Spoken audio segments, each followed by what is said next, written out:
దోచిన మంజరివే అణువు అణువున నీవేలే అంతరాత్మలో నీవేలే కొండ కోన ఎండావాన అన్నీ మనవేలే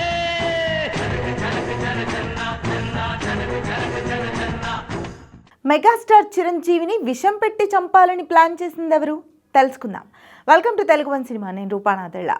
పాత తరం నుంచి ఇప్పటి వరకు తెలుగు చిత్ర పరిశ్రమకు ఎంతోమంది హీరోలు వచ్చారు. కొందరు మహానటులుగా ఎవర్ గ్రీన్ స్టార్స్గా పేరు తెచ్చుకున్నారు. వారిలో మెగాస్టార్ చిరంజీవికి ఒక ప్రత్యేక స్థానం ఉంది. సినిమా నేపథ్యం అనేది లేకుండా కేవలం తన టాలెంట్తో స్వయం కృషితో టాలీవుడ్ టాప్ హీరోగా ఎదిగారు చిరంజీవి. భద్రాచలం కొండ సీతమ్మ బారి దండ కావాలా నీ కండ దండ టప్పు టప్పు టపోరి కన్యాకుమారి టప్పు టప్పు టపోరి నా టక్కుటమరి. సినిమా అనేది గ్లామర్ ప్రపంచం. ఇక్కడ అన్ని కృత్రిమంగానే కనిపిస్తూ ఉంటాయి. చిత్ర పరిశ్రమలోని వివిధ శాఖల్లో పనిచేస్తున్న వారిలో కొంతమంది పైకి నవ్వుతూ ఆప్యాయంగా మాట్లాడినా వారిలోని అపరిచితుడు మాత్రం వేరే విధంగా ఆలోచిస్తూ ఉంటాడు. ఎదుటివారి అభివృద్ధిని జీర్ణించుకోలేని పరిస్థితిలో ఉంటారు. ఏ రంగంలోనైనా ఒకరు ఎదుగుతుంటే వారిని అప్రతిష్టపాలు చేసేవారు, కిందకి లాగేసేవారు చాలామంది ఉంటారు. ఎంతోమంది ప్రముఖులకు ఏదో ఒక సందర్భంలో ఇలాంటి అనుభవాలు ఎదురవుతూనే ఉంటాయి. చిన్న చిన్న క్యారెక్టర్లు చేయడం ద్వారా ఇండస్ట్రీలోకి ప్రవేశించిన చిరంజీవి ఆ తర్వాత విలన్గా కొన్ని సినిమాలు చేశారు. అతనిలోని టాలెంట్ని గమనించిన దర్శక నిర్మాతలు హీరోగా అవకాశాలు ఇవ్వడం మొదలుపెట్టారు.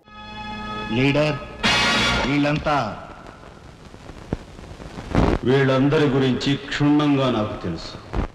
వచ్చిన ప్రతి అవకాశాన్ని వినియోగించుకుంటూ నిలదొక్కునే ప్రయత్నం చేశారు చిరంజీవి. అప్పటి వరకు ఎవరూ ప్రయత్నించిన డాన్స్ ఫైట్స్ని చేసి చూపించి ప్రేక్షకుల్లో మంచి క్రేజ్ని సంపాదించుకున్నారు. చివరికి డాన్స్ అంటే చిరంజీవి అనే రేంజ్కి వెళ్ళిపోయారు. తన పర్ఫార్మెన్స్తో అభిమానుల్ని బాగా పెంచుకున్నారు. చిన్న పెద్ద అనే తేడా లేకుండా అందరూ చిరంజీవిని అభిమానించేవాళ్ళు. ఒక్క తల్లి సంతానమైన మనలాగా ఉండగలరా? ఒకరు కాదు మనం ఇద్దరంటే ఎవరైనా నమ్మగలరా? ఒక సాధారణ వ్యక్తిగా ఇండస్ట్రీకి వచ్చిన చిరంజీవి ఆ రేంజ్ హీరోగా ఎదిగిపోవడం కొందరికి మింగుడు పడలేదు. చిరంజీవి ఇండస్ట్రీకి వచ్చిన దాదాపు 10 సంవత్సరాల తర్వాత ఎవరూ ఊహించని ఘటన జరిగింది. చిరంజీవి కెరీర్లో ఎండమూరి వీరేంద్రనాథ్, ఏ కోదండరామిరెడ్డి, ఇళయరాజా, కెఎస్ రామారావులకు ప్రత్యేక స్థానం ఉంది. వీరి కాంబినేషన్లో వచ్చిన అభిలాష, ఛాలెంజ్, రాక్షసుడు వంటి సినిమాలు ఎంత పెద్ద విజయం సాధించాయో ప్రత్యేకంగా చెప్పక్కర్లేదు. ఆ కోవలోనే 1988లో మరణ మృదంగం సినిమా వచ్చింది. ఈ సినిమా షూటింగ్ చెన్నై పరిసర ప్రాంతాల్లో జరుగుతోంది. దీంతో ఈ పెద్ద ఎత్తున అభిమానులు అక్కడికి తరలివచ్చారు. షూటింగ్ యాప్లో వారితో సరదాగా మాట్లాడారు చిరు. ఆ సమయంలో జరిగిన ఘటనకు అందరూ షాక్ అయ్యారు. అభిమానుల నుంచి ఒక వ్యక్తి ముందుకొచ్చి ఈరోజు తన పుట్టినరోజు అని మీ సమక్షంలో పుట్టినరోజు జరుపుకోవాలని ఉందని చెప్పాడు.